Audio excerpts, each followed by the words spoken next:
नमस्कार साथीभाइ तथा दिदीबहिनीहरू। आजको यस भिडियोमा हामीले भुजुङ हाइड्रो पावर लिमिटेडले कति किता आइपिओ सेयर निष्कासन गरेको छ, यस कम्पनीको आइपिओमा आवेदन दिन के कति पैसा लगाउनु पर्छ, त्यसै गरी यस कम्पनीको आइपिओमा कसले आवेदन दिन पाउने छन् र यस कम्पनीको आइपिओमा कति किता आवेदन दिँदा उपयुक्त हुन्छ, त्यसै गरी यस कम्पनीको हालको वित्तीय अवस्था लगायत अन्य सम्पूर्ण कुराहरूको बारेमा जानकारी प्राप्त गर्नेछौँ। यदि तपाईहरू हाम्रो च्यानलमा नयाँ हुनुहुन्छ भने हामीसँग जोडिन र शेयर बजारसँग रिलेटेड नयाँ र ताजा अपडेट हेर्न नछुटाउनको लागि हाम्रो च्यानललाई सब्स्क्राइब, बेल आइकनमा क्लिक गरी अल नोटिफिकेसनलाई पनि सेट गर्नुहोला। हस् त सुरु गरौँ। भुजुङ हाइड्रो पावर लिमिटेडले आजदेखि यानी पुस 3 गतेबाट वैदेशिक रोजगारीमा रहेका नेपाली नागरिकहरूको लागि आइपिओ निष्कासन गरेको छ। कम्पनीले जारी पुँजी 1 अर्बको 20% अर्थात् 20 करोड रुपैयाँ बराबरको हुन आउने 20 लाख किता आइपिओ शेयर निष्कासन नेपाल धितो पत्र बोर्डबाट अनुमति पाएको थियो, जसमध्ये कम्पनीले पहिलो चरणमा 10 करोड रुपैयाँ बराबरको हुन आउने कुल 10 लाख किता आयोजना प्रभावित क्षेत्रका स्थानीय बासिन्दाहरूको लागि आइपिओ शेयर निष्कासन गरेको छ।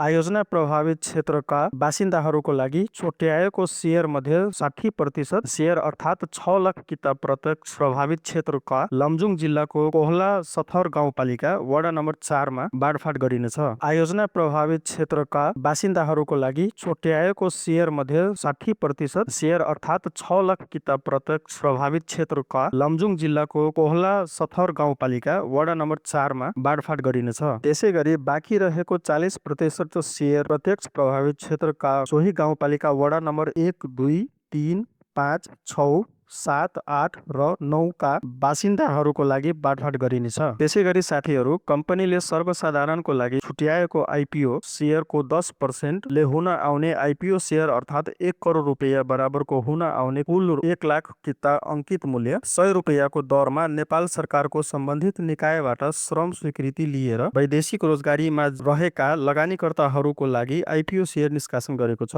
सो आइपिओमा न्यूनतम 10 किताको लागि आवेदन दिन पाउने छन् र अधिकतममा 50,000 किताको लागि आवेदन दिन सकिने कम्पनीले जनाएको छ। यस कम्पनीले अंकित मूल्य 100 रुपैयाँको दरमा आइपिओ निष्कासन गरेको छ र न्यूनतम 10 किता भर्न पाउनुहुनेछ। त्यसैले यो शेयर भर्नको लागि 1000 रुपैयाँ मात्रै भए पुग्छ। त्यसै गरी साथीहरू, यस कम्पनीको आइपिओ शेयरमा दुवै समूह यानी आयोजना प्रभावित बासिन्दा र वैदेशिक रोजगारीमा रहेको लगानीकर्ताहरूले आवेदन दिन पाउनुहुनेछ। त्यसै गरी यस कम्पनीको आइपिओ शेयरमा आयोजना प्रभावित बासिन्दाहरूले भने पुस 17 गतेसम्म आवेदन दिन पाउने छन् भने वैदेशिक रोजगारीमा रहेका लगानीकर्ताहरूले पुस 7 गते भित्रमा आवेदन दिइसक्नु पर्ने हुन्छ। त्यसै गरी भुजुङ हाइड्रो पावर लिमिटेडले आइपिओ शेयर निष्कासन गर्न गराएको रेटिङमा ICRA Nepal ICRA Nepal credit rating एजेन्सीले यस कम्पनीलाई ICRA ICRA NP IR single B+ rating प्रदान गरेको छ। यो रेटिङले यस कम्पनीको दायित्व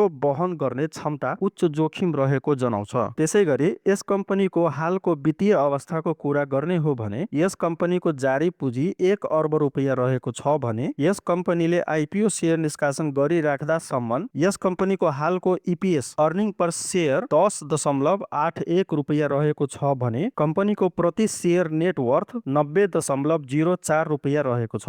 साथीहरू, भुजुङ हाइड्रो पावरले सञ्चालन गरेको 7.5 मेगावाटको माथिल्लो मिडियम जल विद्युत आयोजनाको कुल लागत 1 अर्ब 80 करोड 58 लाख 49,617 पैसा रहेको छ भने प्रति मेगावाट लागत 24 करोड 90 लाख 42,703 रुपैयाँ 55 पैसा रहेको छ। यस कम्पनीको आइपिओ शेयर निष्कासन तथा बिक्री प्रबन्धकको रूपमा कुमारी क्यापिटल लिमिटेड नियुक्त रहेको छ, यानी कि यस कम्पनीको आइपिओ शेयर निष्कासन तथा बाँडफाँड गर्ने सम्पूर्ण जिम्मेवारी कुमारी क्यापिटल लिमिटेडको रहेको छ। धन्यवाद।